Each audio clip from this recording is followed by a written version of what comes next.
సింహ. ప్రస్తుతం సోషల్ మీడియాలో ఏదైనా హీట్ ఎక్కించే వీడియో ఉందంటే కనుక మన నందమూరి అభిమానులందరికీ ఈ వీడియో అనమాట. ఇప్పుడు చూసిన జిమ్ వీడియో. అయితే ప్రశాంత్ నీల్ గారు తెరకెక్కిస్తున్నటువంటి డ్రాగన్ మూవీకి మా తారక్ అన్న శరీరాకృతిని మార్చుకుని ఏ విధంగా ఆ సినిమాకి తగ్గట్టుగా ప్రిపేర్ అవుతున్నారనే దాని గురించి ఈ వీడియో రిలీజ్ చేసి ఉంటారు. నిజంగా వర్క్ పూర్వకంగా మా ఎన్టీఆర్ గారికి ఉన్నటువంటి ఆ డెడికేషన్ నిజంగా హ్యాట్సప్ చెప్పాలి. ఎందుకంటే డెడికేషన్ పరంగా మనం ఏరిని తీసేయాల్సిన అవసరం లేదు. ఎందుకంటే రామ్ చరణ్ గారు కావచ్చు, ప్రభాస్ గారు కావచ్చు, అలాగే అల్లు అర్జున్ గారు కావచ్చు, ఇప్పుడు రిటర్న్ కాంబ్యాక్ ఇచ్చి వరుస విజయాలతో దూసుకెళ్ళిపోతున్న మంచు మనోజ్ గారు కావచ్చు. విషయంలో తారక్ అన్న గారికి ఉన్న ప్రత్యేకత ఏంటంటే మొన్న వచ్చిన రిలీజ్ అయినటువంటి వార్ 2 సినిమాకి సంబంధించి కొన్ని సినిమాలోనే క్లిప్పింగ్స్ బయటకు రిలీజ్ చేసి ఈ బాడీ ఎన్టీఆర్ గారు కాదు, ఇది విజువల్ ఎఫెక్ట్స్ సంబంధించింది, బాడీ ఒకరితో ఫేస్ ఒకరితో అన్నట్టుగా చాలా మంది ట్రోల్ చేశారు.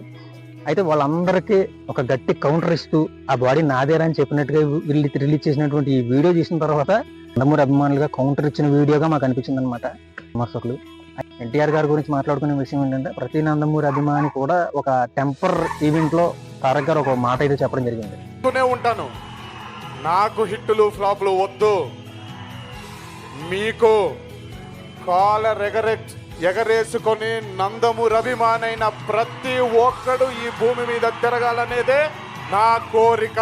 నిజంగా తారక్ అన్న అభిమానులు అయినందుకే మేము కాలర్ ఎగరేస్తాం. ఎందుకంటే తారక్ అని ఎప్పుడు చెప్పే మాట ఏంటంటే ముందు మీరు మీ తల్లిదండ్రులు ప్రేమించండి, తర్వాత దేశాన్ని ప్రేమించండి, తర్వాతే నన్ను ప్రేమించండి.